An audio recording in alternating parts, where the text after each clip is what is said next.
Good afternoon, everybody. Thank you for coming to the symposium, the first of the symposiums on modeling that AMATYC is presenting at this conference. I really thank you for being here. And you should all, or most of you have an evaluation form. I've given all of them out, so if you don't have one, you won't be part of the sample. But this is session Y1. This is why students need modeling. I'm very, very delighted today to introduce to you Gary Rockswold. Gary has taught mathematics, computer science, and physical science at a variety of levels for over 30 years. He received a bachelor's degree from St. Olaf College and his PhD in applied math from Iowa State University. He has been a principal investigator at the Minnesota Supercomputer Institute and is emeritus professor of mathematics at Minnesota State University, Mankato. He's an author and has published several mathematics textbooks for Pearson Education at both developmental and pre-calculus levels. And welcome, Dr. Rockswold. Well, thank you very much. Normally I like to walk around here, but I'm supposed to stay with the mic here because we're doing a little recording with it. So I'm delighted to be here in this beautiful city, and I'm also delighted to talk about a topic that I feel very passionately about, and it's modeling, and modeling for our younger students in order to get them interested in modeling. So what I'd like to do is start out first talking about models and modeling a little bit. Where are models used? Well, models are not just used in mathematics. They're really used throughout society, whether economic models we might have, science, astronomy, of course, meteorology. I think you've probably noticed, I've noticed at least in my lifetime, how much better the weather models are getting than they were like 30 years ago. They're pretty accurate, and that's some really fine modeling that they are doing with this. And then another one is social sciences. I've just been doing some reading on that, and social sciences, they're doing a lot of modeling with it, and they're using mathematics, social media, all these types of things. So models are not unique to mathematics or science, say physics or something like that. Society is constantly inventing models to understand who they are, where we are, and what is going on, make our decisions. So what is a model? Well, regardless of where a model is used, it has at least three characteristics, at least in my mind. The first is it's an abstraction of something that is real. So a model, what we're trying to do many times with a model is there's perceived something real out there, and then we try to take it into a model and put it into an abstraction. So a model airplane is not the airplane, but it has many of the characteristics of the airplane. It tells us something about it. Models may not be complete, but they need to agree with known facts. The first thing one has to do is if they have a model, they got to test it with what's out there, what we know to be correct. And if it's totally contradictory, it's not a particularly good model. The third thing then is it is able to make a prediction. Usually models we think of, it's not only able to agree with known facts, but we would like to be able to make a prediction, predict the weather, predict something out of this model. What is mathematical modeling? Well, it's when the abstraction is done in mathematics, quite simply. And that is getting to be the way that people like to do a model, is because math has so much power that if they can put it into mathematical form, they got it made. There's so much behind them then. And a mathematical model that we'll see shortly can be made up of more than one abstraction. It doesn't have to just be one. We can be moving towards more than one abstraction, and we'll have an example in just a little bit here. The scope of mathematical modeling. The one thing I want to emphasize here is that math modeling is a very wide topic, and so it's more than just plotting some data points and then running a regression line through. Now that certainly is part of modeling, but it's more than, okay, here's some points, let's do some regression, here's your line, and it can run much deeper than that. much more thought behind it, much more creativity than doing just regression. And regression is a very important thing, but I want to say that modeling is more inclusive than just regression. So modeling describes the physical world using a lot of different methods. Steps for modeling, I would say they're very similar to steps for solving applications in a way. You've certainly got to understand the problem. You've got to decide what mathematical representation you're going to use. That's a creative step. One thing I want to also say is that modeling, there's a certain amount of creativity in modeling. Could be very high creativity, maybe not so much creativity, but there is a lot of creativity that is greater than if just say here's 20 factoring exercises or something like that. So you have to decide on what form, whether you want a diagram, a matrix, an equation, whatever it is. Write the problem in terms of math. That certainly is a difficult one. That's probably one of the harder ones to do. Test the result against known data. So does it satisfy what's given to us? If it doesn't, we need to repeat it, go back. And then lastly, and this last one here is very important, and it is for students to interpret and communicate or predict something. Research is finding that the concept of prediction is good for students because they got to think about what they know and then what might happen, part of it. Creativity in mathematics, a little quote, mathematical modeling is a path to creativity. And this was Stephen Merrill from Marquette. A very nice article. An example of a model. Examples are essential. There's a quote here. Maybe you've heard this one. The best way to understanding is a few good examples, and that was done by Newton. Now, Newton was probably one of the biggest abstract thinkers on the planet. And it's said, it's an interesting story I heard about Newton, is he gave talks, and they were so difficult and so abstract that finally nobody would show up. So what Newton did is he went in there, like anyone would do, not really, and he gave the speech anyway. The room was empty. But I guess the universe listened because it certainly aligned a little bit with what Newton was saying. But he still said the best way to understanding is a few good examples. And here's one that I like to talk about, is modeling a simple social network because it's not plotting data. So students nowadays are very interested in social networks. And, so-and-so likes so-and-so, or is a friend, or is a member of, or however you want to do it. But one way to model this is, it's hard to do it with an equation. It's a discrete model, so you need kind of a discrete structure for it. So one way to do it is with a digraph. And so we have here, and this one's really simple, but you're going to catch on really quick, because we have person 1, 2, 3, 4, 5, and then they're connected. For instance, if I can do this with a mouse, 1 and 2, okay, are friends with each other because the arrow goes both ways. Okay, so persons 1 and 2 are friends with each other. Here, if we take another one, person 3, you'll see the arrows go out of 3. So that's indicating that person 3 is friends with everybody, but nobody likes person 3. We've met person 3, probably all of us have at some point. And so we can get friendships going both ways, one way, whatever. And so we capture some of the basic ideas of a social network. So what we have here is, with a digraph, we have an abstraction. So the first abstraction then is we take that social network. Now it's not really the social network, it's the digraph.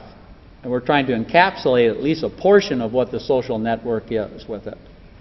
Now once you have a digraph, you can go to another abstraction, and we can take that digraph and we can start to put it into a matrix. So for instance here, if I can do this, this is in 1, 2, so 1 likes 2.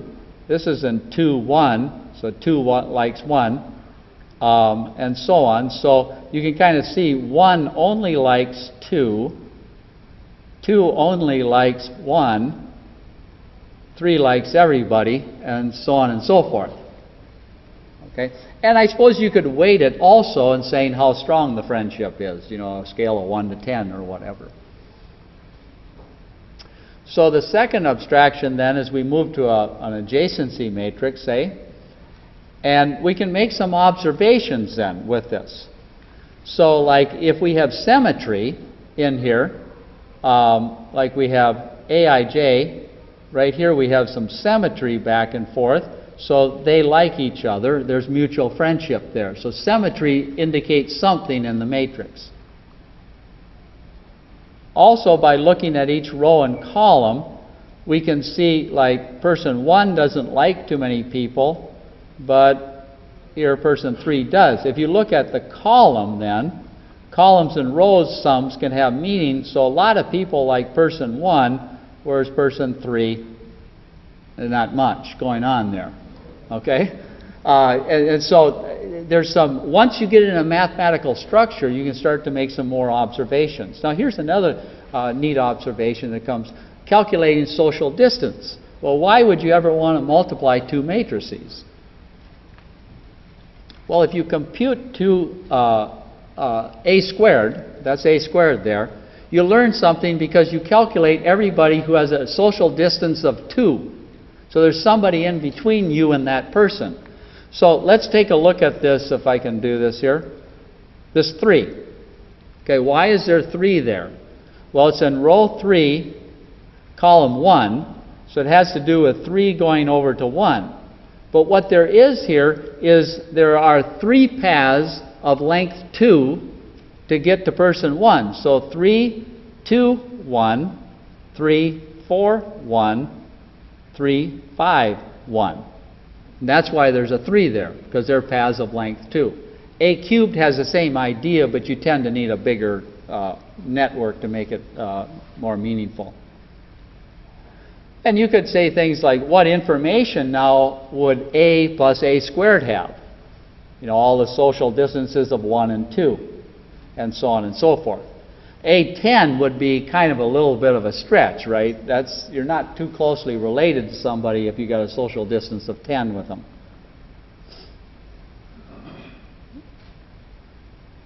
You know, if you wanted to insert a rumor into this, then you could start to predict who's the best person to give it to for a social campaign. I don't know, 3 maybe, because 3 tends to talk to everybody. Maybe they don't talk back, but 3 talks to everybody. And they actually do this when they start doing campaigns and that, and they start analyzing social networks. There gets to be some really high-powered math behind this, and how rather than a 30-second TV commercial that goes to everybody, let's be a little smarter about this, is what they're starting to do.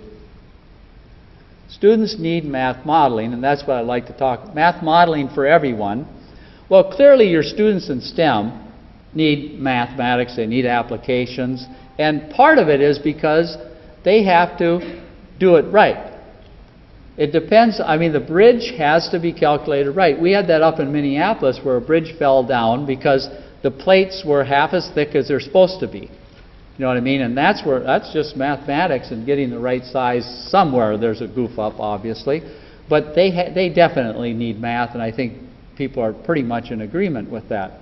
What I'd like to talk about a little bit more here, excuse me, many times students hear that they will learn what this is good for in a later course. I can remember that even when I was in junior high.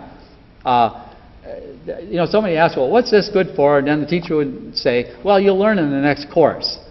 Then I'd go to the next course and I'd say, well, how's this all going to tie together? And, well, you'll learn it in your physics class or whatever. And if you do take physics, you do learn a little bit where it's used. But there's a tendency that few students, at least that a lot of the types of students that we teach, they don't get to that course that kind of fits it together, and maybe by the time, if they do, it's too late. They're not interested in their question anymore.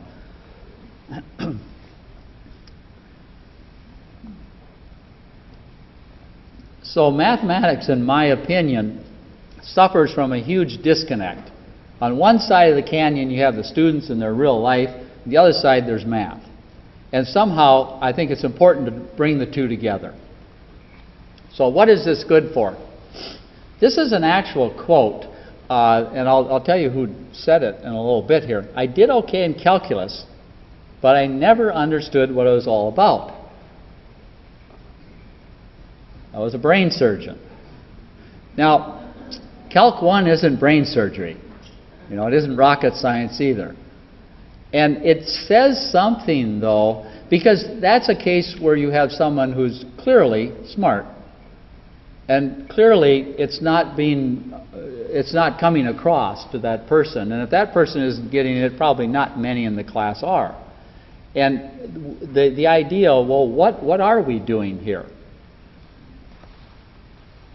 Fragmented learning. A common thread running through the studies is the powerful negative influence of fragmented learning and the absence of cognitive strategies to coordinate conceptual and procedural knowledge. And so there's a lot in what's coming out in some of the studies, and what this one is showing is the idea of fragmented learning, wherein when people teach mathematics, it's okay, here's a lesson here, first we do this, then we do this, and we may not connect equations with inequalities very well. It might not be the function in its graph with the equation or the inequality, those types of things. There's not a connection with real things. And so fragmented learning, you know, is a problem for a lot of students. Non-STEM students, in my opinion, need mathematics as much as STEM students, really, because of the fact, there's a couple of reasons. One is it is exploding, really, the use of mathematics in humanities, and unfortunately not many people in humanities know math. They tend to avoid it. So it's very important, I think, for us to encourage non-STEM students to take math. And math is essential in a lot of the social media, a lot of things. Psychology, I'm just hearing there are universities now that require calculus if you're a psych major. Well, whoa, that's different. You know what I mean? That's a little different, if that's true. But they're evidently wanting them to have some mathematical ability. Modeling presents concepts and context and helps alleviate some of this fragmented learning. I'm going to talk a little bit more about this because the secret to some of this, I believe, is to learn it in context of something. You know, generally we don't tell engineers that people skills aren't important. What's better than an engineer that has some people skills? You know, I mean, that would be fabulous, or had good language skills or whatever. Well, I think the same thing is true for STEM students, that math is also important for them. And mathematics is really the language of technology and structured thinking in our society. And one of the things that I think students need to be able to do is they need to be able to communicate with one another. And particularly, it's the gateway. I think modeling helps students to be able to communicate with technical teams. They might not need to know the actual subject matter, but to feel comfortable with mathematics and be able to talk to them and understand what a model even is, or how mathematics is even used, is very important. And it gives students the ability to communicate about math and have a certain comfort level, which of course is missing. There's a lot of anxiety with mathematics and how it's taught.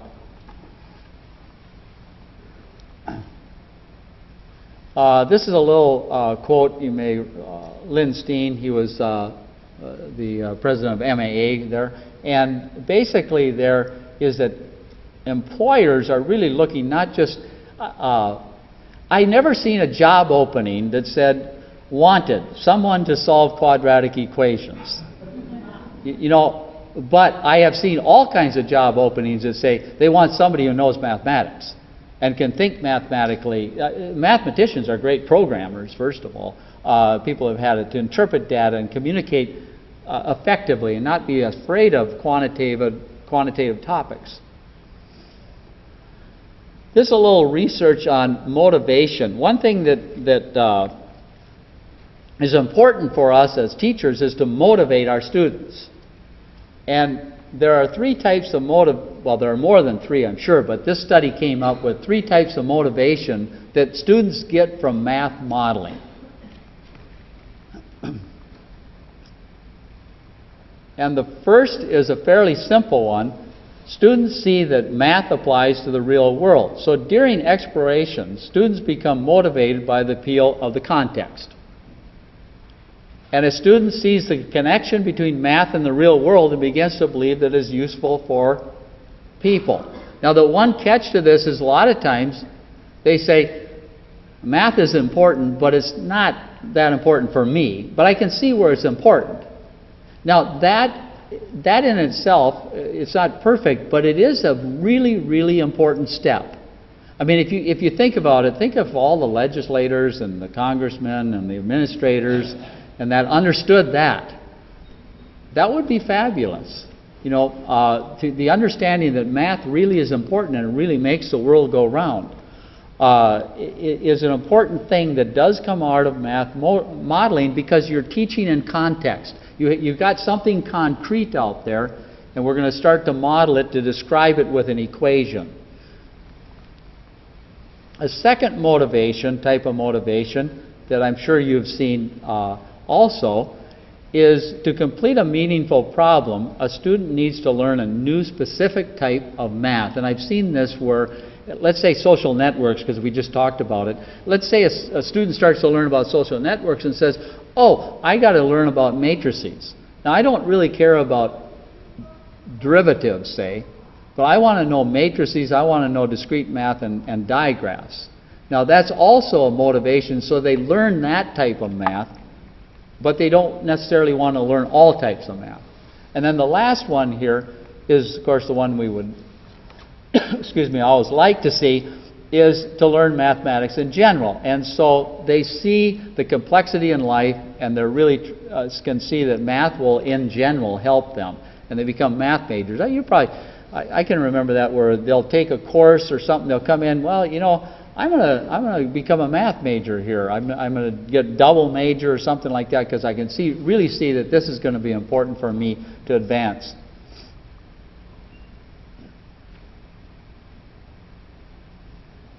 Modeling has the idea of teaching concepts in context, and I believe that's one of the main important things about modeling.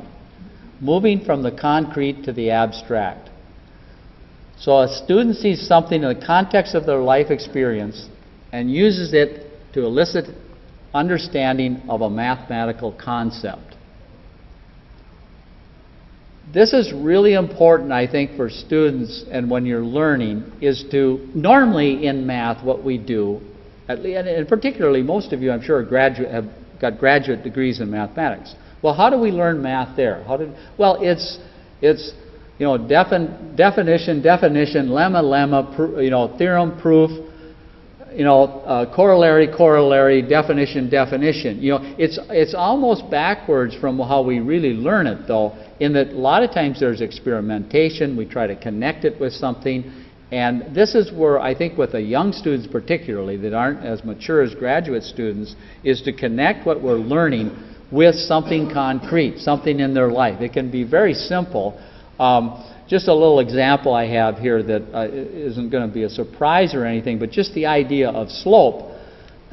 If you just take a stairway, now a stairway isn't particularly exciting, especially if you got to walk it a lot probably, but everybody's done it.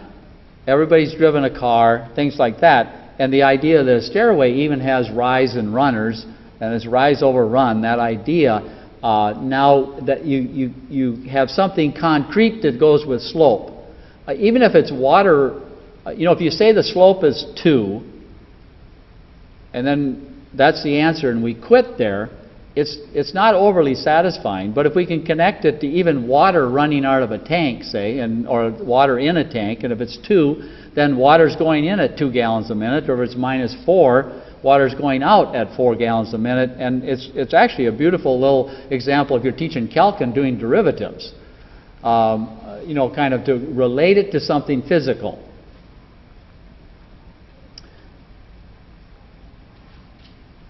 In this research here, they say that students try to concretize the concepts they learn in order to come to concepts as close as possible.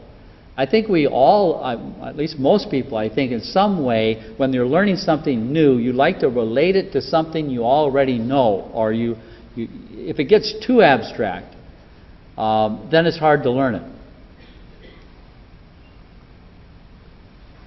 Numbers need to have meaning, whether it's slope or whatever.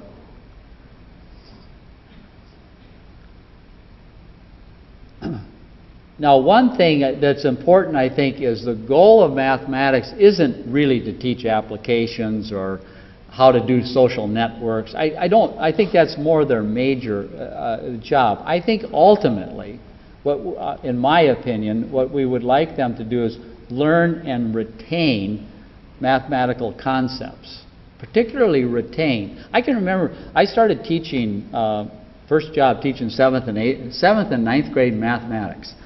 And then I'd give them a quiz. I'm not saying this is the way to do it. I'm just saying this is the way I did it. And I would, okay, they're going to do, I don't know, factoring quadratic equations or whatever. So they were always, okay, we're going to have a quiz today. Okay, could you work some problems? So you'd work some problems on the board. You'd get them all set. Any questions? Okay, and then immediately the quiz would go out, and they'd do pretty good because you'd just done it. But if you gave them the same quiz next day, especially at that age group, they probably wouldn't know what's going on. And that retention thing is a problem, to retain it. And gain knowledge and creativity so that later on they can apply it. Making connections and predictions. To make predictions, students need to connect the dots a little bit. There's some studies on this, and I'll quote one shortly. And that is, in order to predict things, like in modeling, one of the things is let's try to predict something. We'll make a model, we'll try to predict it. Is the idea that we have to use some existing knowledge and tie it to some future knowledge. Kind of connect the web. So like, let's just take linear functions. Kids kind of understand linear reasonably well. If the world were flat, it would be really much easier to teach mathematics because it'd all be linear, but it's highly nonlinear, I don't know, fortunately or unfortunately. And so a lot of times we start with a linear case. So if you say, well, what does a linear function do? Well, every unit increase in x, it increases by 2 units. Okay, I got that down. That's a slope, constant rate of change. Well, what does an exponential function do then? Well, every unit increase in x, you multiply it times 2. Rather than add 2, you're multiplying by 2. So sometimes we can make connections and make predictions. The results of this study show that using prediction benefits students' mathematical understanding and reasoning. Why teach contextual? The vast majority of students learn best when concepts are taught in context of something. Now, one thing, I don't think that nursing students have to do necessarily dosages and all of that, and then engineering students have to do their math, and everybody's got to have their own little math course. I don't think that's the way to go with this, and I don't think we have to. And part of the reason is just because they switch majors, they shouldn't have to double back and take another math course. That doesn't make any sense, obviously, and nor do I think we have to, because the beauty of math is we don't need to relearn concepts because really mathematical concepts are universal. Slope and rate of change is sort of a universal idea, as long as we understand what that is. It's like the derivative or whatever. One thing also I think that is, in my opinion, is unfortunate is that students don't get more geometry. In that I think geometry is visual, and it's very powerful if a person can understand something visually. You can see things visually that you just can't with the equations by manipulating them right away. And so visualization is important because students today are very visual, and I think the more we can look at graphs and interpret and things like that, the better off it is. Other ways of thinking than just using algorithms.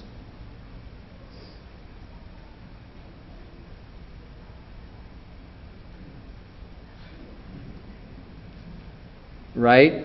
I want to speak to this because I think it's a valid topic, and to understand this idea of you know, sometimes when I give a talk, somebody will come up and say, you know, can't we just learn math for the beauty of it? And yes, you and I can. We can. You know what I mean? And I greatly respect that. I greatly respect the need for abstract mathematics, which is totally underfunded. You know, in terms of, it's always got to have an application. And a lot of math, no matter how hard people try, eventually they'll find an application for it. And that's a beauty. But it is a long-term investment, abstract mathematics. So the question I want to ask here is, sometimes you just feel, aren't we just messing it up by having, you know, contaminating it by doing modeling, all this applications and that? I think with history a little bit, we need to look at it a little bit. Over millennia, mathematics has its roots in applications. A lot of mathematics comes out of applications. So connecting math with the real world, there's a certain, that's traditional. It's hard to say that that's not traditional, to have math in the real world. So early on, mathematics was very applied. Although, I mean, there's some pure math also developing at the same time in that there. But something interesting happened in the 1900s, and it's an important thing. And what it was is that mathematicians originally in the 1800s and before were associated with the scientists. In fact, you know, trig was kind of with astronomy, and it was all fragmented. Calculus was with physics, and the mathematicians just kind of joined in with the scientists. Then around 1900, the scientists, if you start looking at the number of papers that got submitted to the mathematical societies and that, it starts to switch. It starts to all go towards analysis. And in a certain sense, they kind of booted out the applied and the physics and that around 1900. So then it became what we call more pure. And they wanted to do pure. And this was so important that mathematicians did this. Because in my opinion, if mathematicians hadn't gone pure then, what could have happened is now we wouldn't have a math department. Business would teach business math. Physics would teach their calculus. You know, psych would teach their math. You know, so-and-so would teach their stats. And it would just be fragmented. And we need math is so important that we needed a department to hold it together. And I think that was really important for that to happen. But now, you know, it's 100 years later, and I think we got to go back and bring in some of our roots also with this. So, I realize there are differing opinions on this, but I really think that keeping modeling and applications out of math isn't all that traditional. And it's not really beneficial to the students below the level of calculus when you're talking about these young students. Just want to make a few conclusions here. There's really a lot at stake in what we're doing. We only have about 10,000 U.S. citizens who get math majors each year, and it hasn't changed too much. I mean, and yet math, if you think about it, just I think 40 years ago I started student teaching. And in that time period, the use and the belief in math has really exploded, in my opinion. Mathematics is really the scaffolding on which society is built. As soon as you have an idea or something, you've got to make the numbers work. And math is really essential, in my opinion. Math is expanding, and it's really impossible, in my opinion, to teach all the math people are always going to need. Math is really dynamic. It's hard to predict. Social networks, you know, 40 years ago couldn't have predicted that very well. Most people couldn't have anyway, how we're going to do that and model it mathematically. And instead we need to teach, I think, concepts and context and how math does make sense so students can use mathematics.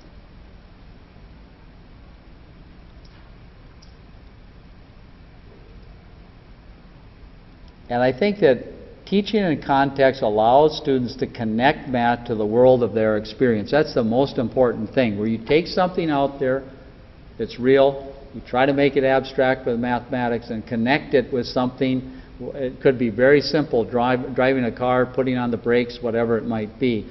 Modeling helps makes these connections. And I think that if a student connects mathematics with something concrete or visual, they're more likely to retain it and understand it. And the research really, there's a lot of research out there, and it's starting to bear this out more and more. The other thing is modeling and applications teach math skills. You know, they really do. It's not like it's either or. You got to do the skills. You got to do it. There is skill learning in modeling, and definitely critical thinking. So with modeling, students learn concepts and context of their life experience, and it promotes better retention and understanding of mathematical concepts. Math modeling works in the real world as far as why they need it. You know, if nothing else, math modeling works. You know what I mean? It actually works. It's really an important tool. This is just a little aside here, a little bit. Why does math modeling work in the real world? This is sort of a little bit of a mystery in a way, why that is. One thing I do say is that math is more than a tool. Math is much more than a hammer for the carpenter. You know, it isn't like, well, you're going to be a physicist, so you got to have math, no calculus. You're going to be a carpenter, you need to learn how to use a saw. Math is much more than that. It gives much more guidance, and it helps us look into things and see solutions that we'd never see without mathematics.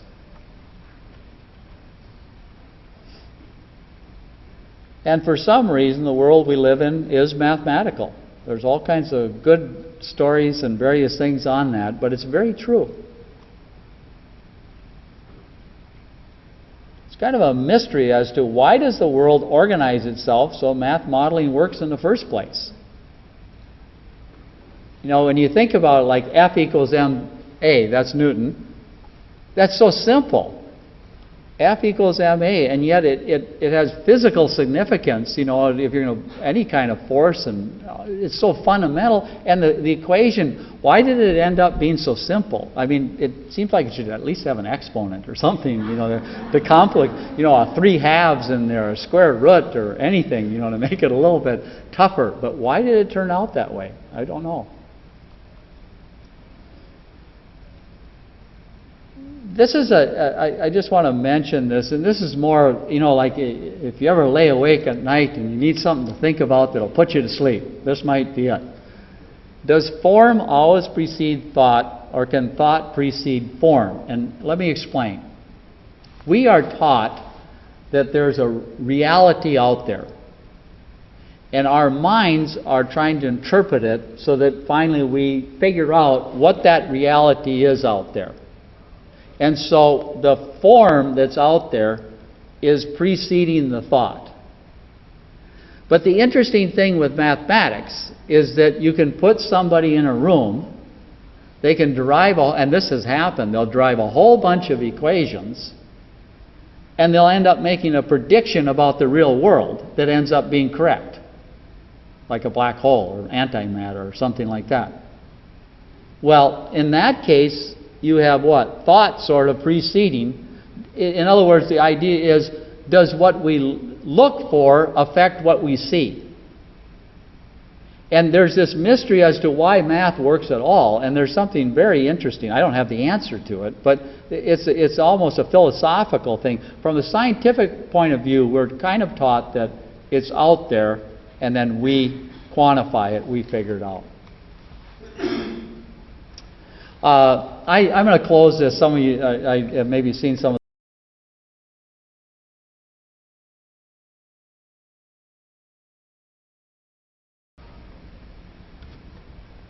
Thank you. It's been fun talking to you. I hope you enjoyed it.